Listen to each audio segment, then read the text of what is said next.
Widows is based off of a book that was released in 1983 by Linda LaPlante. I did not know that there were multiple versions of this Widows movie. There was one originally that was released in 1983, then there was one, Widows 2, that was released in 1985, and then a remake of the 1983 version called Widows, but these are all TV versions, and so I believe that this Gillian Flynn and Steve McQueen movie is a first movie production for the Widows series.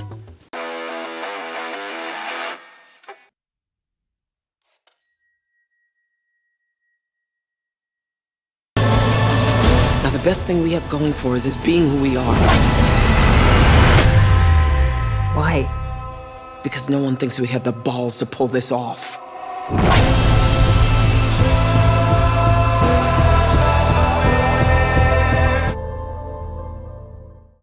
Hello everyone, my name is Don, the movie reviewer, and today we are going to be talking about Steve McQueen and Gillian Flynn's Widows.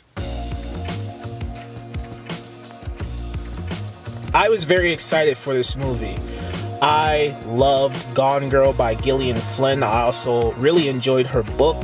And Steve McQueen, I saw two of his movies, Shame with Michael Fassbender, which was okay, and the one that I really enjoyed from his resume is 12 Years a Slave. How can this movie go wrong? You have a great director like Steve McQueen, you have a great screenwriter like Gillian Flynn, and you have this amazing cast in here. How can this movie fail? The movie starts off with Viola Davis, who plays Veronica, and she is a widow. Liam Neeson, who plays Harry Rollins, is in here, and him and Viola Davis play a couple, where Liam Neeson and his crew go on one last job, and during this job, there's an ambush, and something bad happens. Dealing with this aftermath, we have Jamal Manning, played by Brian Tyree Henry, and Jamal is running for the mayor or the Senate, I can't remember, and he is going up against Jack Mulligan, played by Colin Farrell. Now, apparently, Harry Rollins was working for Jack Mulligan, but then as Jamal comes in and he confronts Veronica and says, "This is my life, you know, your husband stole money from me and I want it back, and so you're gonna get it from me." And so Viola Davis has to take matters into her own hands, and so then she recruits two ladies, Alice, who is played by Elizabeth Debicki, and Linda, who is played by Michelle Rodriguez. Now, Alice is a woman who, I guess, had her husband take care of her, and now that he is gone, she has to take care of herself. And Linda owns a shop, and her shop gets shut down, and she just needs money. They all just need money. But to see, the thing that baffles me is that Linda and Alice don't need to be involved in what Veronica is doing. Even the two characters, Alice and Linda, look at Veronica and say, "Yeah, this is your problem. We don't need to be involved in this. They're not coming after us. They're coming after you." But then Veronica counter-reacts and says, "Well, Because no one thinks we have the balls to pull this off." So you have these three ladies who plan a heist, which kind of reminded me of the movie Set It Off, but I don't think Widows is as powerful as Set It Off. And then they need to recruit another woman, and then they recruit her, and then now she's involved for no apparent reason. So now you have these four ladies who are trying to execute this heist, and during the course of the ladies trying to execute this heist, Veronica has flashes of her husband, Henry, and I don't care because I don't really know her relationship. I don't know Veronica's relationship with Henry.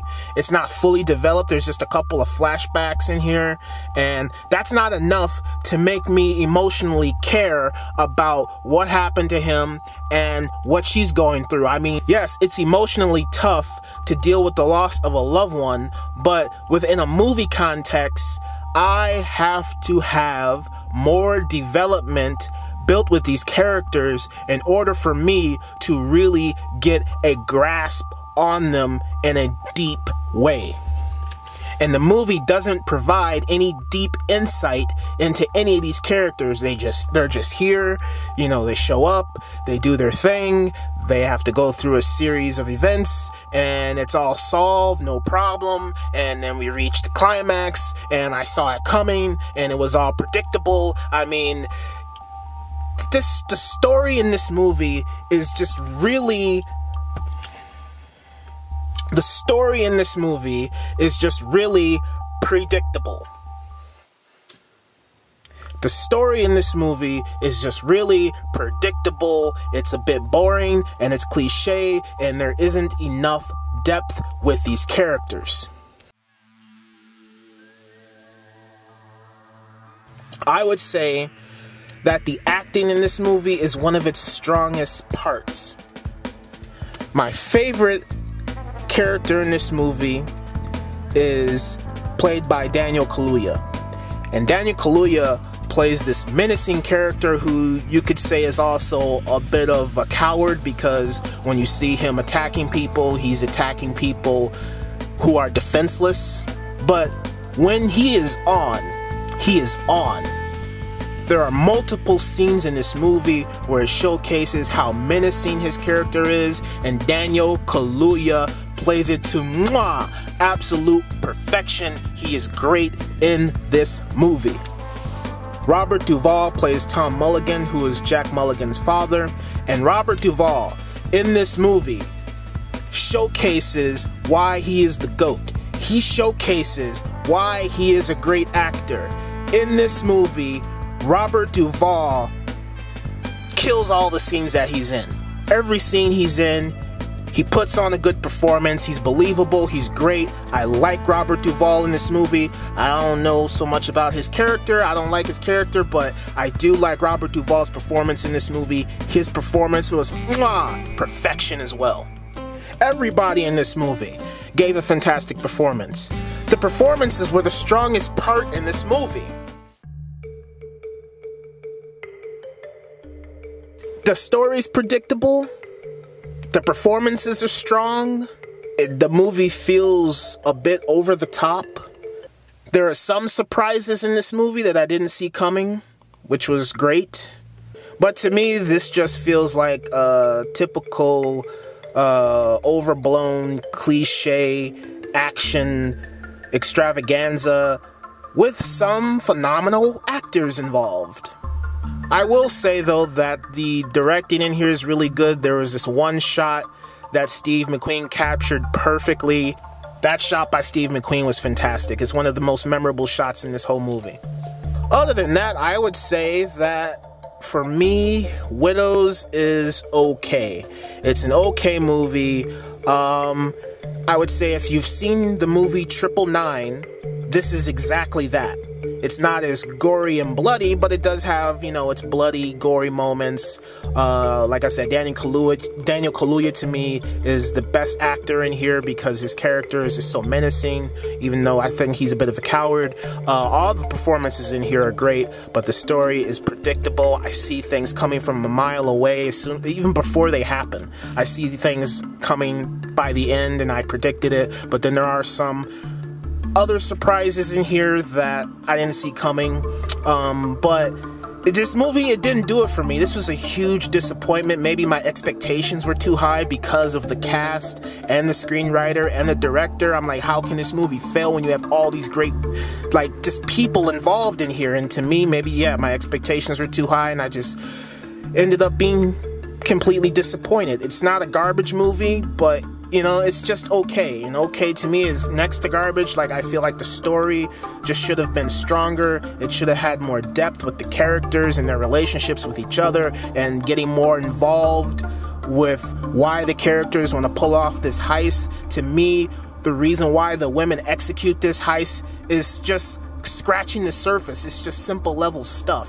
And there wasn't enough there for me to truly care about what they were going through. I mean, yeah, in real life it'd be a tough thing, but this is a movie, and so I want to be drawn in to these characters. I want to see their home lives. I want to see who they are as people with their personalities. And we don't get any of that. We just get moments in this movie, a couple of sequences where they're interacting with each other, and then where they're going through their hardships, and it just gives us an explanation as to why they're doing it, but then there's really no reason. Because I don't feel any stakes. To me, there are no stakes involved in this movie. I'm not super concerned. I'm not on the edge of my seat. And I want to be. I wanted to be. And I just wasn't. And so that's why I say the movie's okay. And that's all I have to say. So as always, thank you for watching, and I will talk to you next time.